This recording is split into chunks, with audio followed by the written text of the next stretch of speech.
ቅዳሜና እሁድ ከሰኞ እስከ ዓርብ ለሚሰራ ሰው ቅዳሜና እሁድ በቃ ራሴ አርፋለሁ ምናምን ያልሽ። ከዛስ ይሄን ነገር ስታጸጅ ያንን ስታነሺ ቀንም ሙሉ ማለት ነው። አሁን ዛሬ በጠዋቱ ተነስቼ ይሄንን ለዓመት በዓል የተሰራራበትን ነገር ሳጥብ ምን ስል ከዛ ለራሴ ጊዜ ይኖረኛል ብዬ አሰብኩት። ሴትዮ ምንም ጊዜ የለም። ቤት ቢሰፋ ምንም የምታተርፉት ነገር የለም ከጽዳት ውጪ ማለት ነው። እዚህ ሀገር ደግሞ ሰው ቀጥሮ ለማጸዳት በጣም ከባድ ነው ይሄንን ሁሉ ነገር። ከዛ ደግሞ አፕስቴር ወጣለሁኝ ጨረስኩኝ ብዬ ማለት ነው። በቃ ጨርሻለሁ ትንሽ ማረፍ አለብኝ ብዬ ወደ ላይ ስወጣ ደግሞ እንደሚያጋጥመኝ ላሳያችሁ። ወይኔ በቃ ይሄን ሳይ ወዴት ነው የምሮጠው? ሩጪ ሩጪ ሁሉ ይለኛል። ከዛ ደግሞ ሮጪ ሲስ ልገባ ነው እንዴ ተመልሼ ደግሞ መጣና ላውንድሪ ጀምራለሁ ማለት ነው። ላውንድሪ ደግሞ ሲጀምር ዞር ስል አንድ ላውንድሪ ደግሞ እዚህ ጋር ቁጭ ብሏል። የጎረምሶቹ እናጥባለን ብለው ማለት ነው። ልብሳችሁን እጠቡላለሁ፣ ልብሳቸውን ያጥባሉ። ከዛ የት እንደማረጉ አጥፎ እንደማስገባት ሶፋ ላይ ያደረጉትና ማም አንዴ ጌም ተጫውተን ስንጨርስ ይላሉ። እሱ ደግሞ እዚህ ጋር ይጠብቀኝ፣ ዞር ስል ሌላ ደግሞ ይጠብቀኛል። ዞር ስል ይሄ የሚያሳየኝ ምን ያህል ገንዘባችን ራሱ እንትን ላይ እንደዋለ፣ ጨርቃ ጨርቅ ላይ እንደዋለ ለማጠብ ቅዳሜና እሁዳችሁ ዊኬንዳችሁን የሚጨርሰው ይሄ ነው። ከዛ ቆይ ይሄንን እነሱ ያነሱታል ብዬ ደግሞ ትንሽ ወደዚህ ወርክላል ነው። እነሱ ያንን ካነሱ እኔ ደግሞ ሌላ ሰራለሁ ብዬ እንደዚህ ደግሞ ሳየው ወይኔ ይሄንን መጠራረግ አለብኝ እላለሁ። በብዙ ነገር ላይ መጨነቅ አያስፈልግም፣ ግን የጽዳት ነገር አሳሳቢ ነው። እዚህ ደግሞ ስገባ ልጄ ትንሽ አነጣጥፎታል፣ እሱ ይሻላል። እዚህ ጋር ትንሽ የሚያጸዳው ነገር ይኖራል ማለት ነው። ይሄንን አንዴ በኋላ ላይ ዘምትበታለሁ ራሴ ማለት ነው። እዚህ ደግሞ ትንሹ ልጄ ገለባ አብጦት ሄዷል። እችንም አላስተካክልለትም፣ መጥቶ እንዲያጸዳ ነው ማረገው። በፊት ራሴ ነበረ ማጸዳውን፣ ግን የገለባ አበጣትን አጸዳዋለሁኝ አስመጥቼ ማለት ነው። ካለበለዛ እኔ ቀኑን ሙሉ ይሄንን ሳጸዳ ውዬ ከዛ ስራ ስገባ ያዙኝ ልቀቁኝ፣ ወገብሽ ራሱ ቋቅ ስትነሽ ጉልበትሽ ቋቋጭ ገና ቀኑ ሳይጀምር ደከመኝ ወገቤን ምናምን ላለሁ። አሁን የተረዳሁት ነገር ምንድን ነው? የደጁ ስራ ብቻ ሳይሆን የቤቱም ስራ ገዳይ እንደሆነ።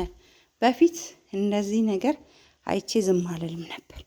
አሁን ምን ጀመርኩኝ? ባላየ ይሄ ባላየ የሚለው ነገር የለም። ባላየ እንለፈው፣ ባላየ መጥረጊያውን ራሱ ስታይ ነው እኔ ዛሬ አልነካም ማለት ጀምሬያለሁኝ። ሌላ ጊዜ ደግሞ አሳያችኋለሁኝ ያጸዳው ማለት ነው። ጽዳት ላይ እኔ በጣም ጎበዝ ነኝ፣ ማጽዳት እወዳለሁ።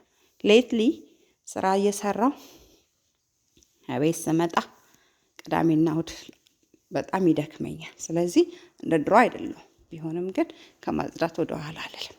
አሁን ወደዚህ ትንሽ ዞር ብዬ የማሳያችሁ ሁሉ የጸዳ ነው፣ አጽድቼዋለሁ።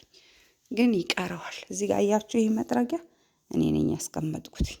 እንደዛ ያየሁትኝና ባላ ያለፍኩት ማለት ነው። መጥረጊያ ሳይ ሁሌ አንሹ አንሹ የሚለኝ ነገርስ፣ አንሹ ጥረጊ አጽጂ ምናምን የሚለኝ ነገርስ፣ በቃ እንዲህ ነው። ማጽዳት የለመደ ሰው መቀመጥ አይችልም። አሁን እሱን ነው ለሱ ነው ተራፒ መሄድ ያለብኝ እኔ። በቃ አልነካም አላነሳም። የሁሉ ያጠብኩት ድስት ምናምን ነው። ገና እሱን ደግሞ አጣጥቤ ወደ ውስጥ አስገባለሁ። ደግሞ ዝም ብዬ ማጸዳ መሰላችሁ እንዴ? ወይ ዝም ብሎ ማጽዳት፣ ዝም ብሎ ማጽዳትማ እንደዛ አይደለም። እቺ በረኪና እያችኋት ይዋት በክሎሮክስ አርጌ ሳሙና ቀላቅዬ ምናምን ነው ሳጸዳው። አካባቢውን እንዳለ ነው ሙልጭ አርጌ የማጸዳው። በቃ በስነ ስርዓቱ ማለት ነው። ልክ ይሄ ትሬን አድርጎ ለጽዳት የወጣ ሰው የለም፣ እንደዛ ነው። በቃ ማጽዳት ጥሩ ነው፣ ግን አንዳንዴ ደግሞ እረፍት ያስፈልጋል ማለት ነው። ከዛ ደግሞ ቀጠሮ ደግሞ ይዛለሁ እኮ አላፍርም። እንደዚህ ጋር አምጥቼ ዕቃ የጣልኩበት ምናምን እና ደግሞ ወደ ደጅ ሳይ አይ ቆይ በኋላ ደግሞ ወጥቼ ጓሮውን አጸዳልላለሁኝ። አእምሮ አያልፍም። በቃ በጽዳት ነው። በጣም ደስ ይለኛል። ለእኔ ተረፒ የሚያስፈልገኝ ምንድን ነው? ለመቀነስ፣ ይህንን ነገር ላለማሰብ። አሁን በዚህ በማረ ውበት በሳንዲያጎ ፀሐይ ቁምጣሽን ለብሰሽ ወይ ታይትሽን አርገሽ ጫማሽን አርገሽ በትክክል ወክ የምታረጊበት ይህንን የመሰለ አየር የምትቀስሚበት ጊዜ ነው እንጂ እነ መጥረጊያና እነ ሞልቢያ የት ናቸው ብላችሁ የምትፈልጉበት ጊዜ አይደለም። ብዙ ጊዜ ጽዳት ለማጽዳት አሳያችኋለሁኝ። ኢንጆይ አድርጉት። ስታጸዱ ኢንጆይ ለማድረግ መሞከር ነው። ምክንያቱም እንደ ተረፒ ነው መውሰድ፣ ቁጭ ከማለት ይሻላል። ከዛ ስራ ቦታ ገብታችሁ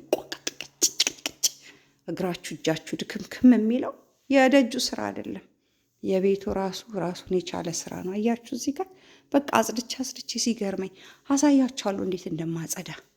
በጣም ነው ማጸዳው በስነ ስርዓት ማለት ነው። እና መጠራረግ ማረጋገፍ በጣም ነው የምወደው። እንደዛ ደክሞኝ ተኝቼ ራሱ አስበዋለሁኝ። እና እስቲ እናንተም እንደዛ ናችሁ?